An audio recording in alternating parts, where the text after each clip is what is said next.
नमस्कार. सार्वमंथन न्यूज महाराष्ट्रमध्ये आपलं स्वागत. पाहूयात आजची सविस्तर बातमी.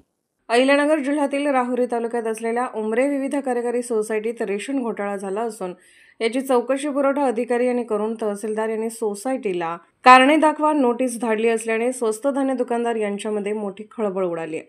याबाबत सविस्तर वृत्त असे की राहुरी तालुक्यातील उमरे येथील उमरे विविध कार्यकारी सहकारी विकास सेवा संस्थेमार्फत स्वस्त धान्य रेशन वितरित केले जाते. या सोसायटीत गाडा हाकणाऱ्या एका मार्गदर्शन करणाऱ्या चेअरमन, व्हाईस चेअरमन व सचिव यांना हाताशी धरून अपहार केल्याचा धक्कादायक प्रकार उघडकीस आला असल्याचे समजले आहे. अंदाजे 8 ते 10 हजार लोकसंख्येचे गाव असून यामध्ये या सोसायटीत नुकताच रेशन दुकानाचा घोटाळा प्रकरण पुरवठा अधिकारी सुदर्शन केदारी यांनी उघड केला असल्याचे बोलले जात आहे. या संस्थेचे चेअरमन राजेंद्र विश्वनाथ दुसिंग, व्हाईस मीराबाई लक्ष्मण काळे, सचिव राजेंद्र रंगनाथ दुसिंग, सेल्समन सचिन भाऊसाहेब वैरागर हे असून तहसीलदार यांनी चौकशी करण्यासाठी कारणे दाखवा नोटीस काढली असून तलाठी यांनी सदर नोटीस बजावली आहे.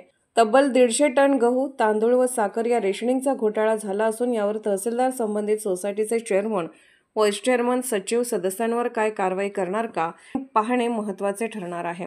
याचा दबाव आणून विल्हेवाट लावली.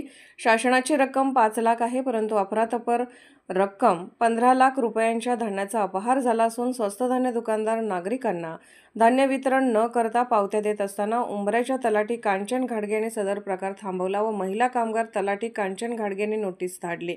सार्वमंथन न्यूज महाराष्ट्र, राहुरी, अहिल्यानगर.